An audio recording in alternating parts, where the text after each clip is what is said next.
Hi friends, welcome to Bharati's రుచి వాహిని. ఇవాళ వీడియోలో నేను మీకు రసం పౌడర్ అంటే చారు పొడి ఎలా తయారు చేయాలో చూపించబోతున్నాను. సో స్టార్ట్ చేద్దామా మరి. చారు పొడి చేయడానికి 1/2 కిలో ఎండు మిరపకాయలు, ఇందులో గుంటూరు ప్లస్ బ్యాడిగే మిరపకాయలు కలిపి 1/2 కిలో తీసుకోండి. 1/2 కిలో ధనియాలు, 100 గ్రామ్స్ జీలకర్ర, 1.5 స్పూన్స్ ఆవాలు, 3/4 స్పూన్ మెంతులు, 2 స్పూన్స్ మిరియాలు, కాస్త గడ్డ ఇంగువ. తర్వాత స్టవ్ వెలిగించి ప్యాన్లో జీలకర్ర వేసి లో టు మీడియం ఫ్లేమ్లో చిటపట అనేంత వరకు డ్రై ఫ్రై చేయండి. ఇది అయ్యాక ఒక ప్లేట్లో తీసుకుందాము.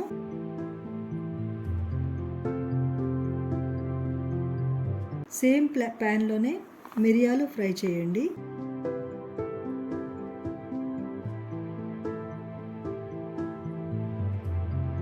ఇవి కూడా సేమ్ ప్లేట్లోనే ట్రాన్స్ఫర్ చేయండి. తర్వాత ఆవాలు కూడా సేమ్ ప్యాన్లో ఫ్రై చేసి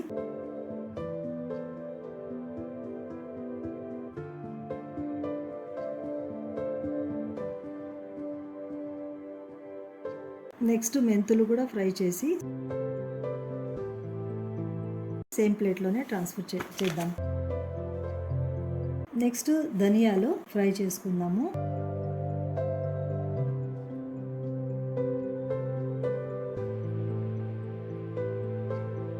వీటిని కూడా సేమ్ ప్లేట్లోనే ట్రాన్స్ఫర్ చేస్తాము. తర్వాత 1 స్పూన్ నూనె వేసుకొని ఫస్ట్ గుంటూరు మిరపకాయలు ఫ్రై చేసుకుందాము. వీటిని మాత్రం వేరే ప్లేట్లో తీసుకుందాము. నెక్స్ట్ బ్యాడిగే మిరపకాయలు ఫ్రై చేసి వాటిని సేమ్ ప్లేట్లోనే ఇంతకుముందు మిరపకాయలు వేసాం కదా, అదే ప్లేట్లోనే ట్రాన్స్ఫర్ చేసుకోండి.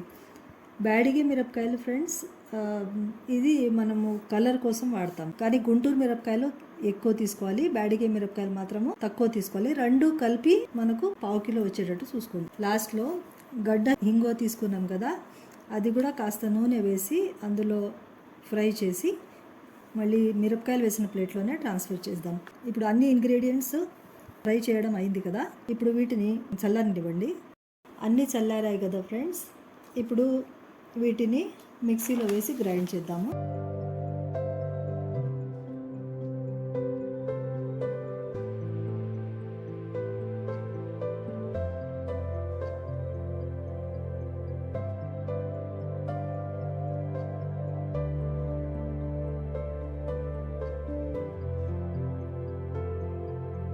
గ్రైండ్ చేసిన పొడిని బాగా కలిపి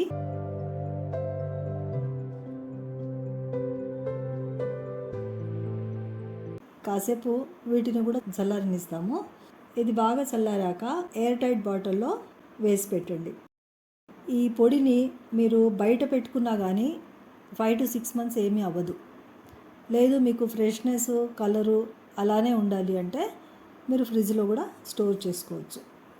మీకు ఈ వీడియో నచ్చినట్టయితే లైక్ చేయండి, నా ఛానల్ను సబ్స్క్రైబ్ చేయండి, అలాగే బెల్ ఐకాన్ ప్రెస్ చేయండి. సో ఫ్రెండ్స్, చారు పొడి మన రసం powder ready. So friends, next వీడియోలో మరి ఒక కొత్త రెసిపీతో కలుసుకుందామా మరి.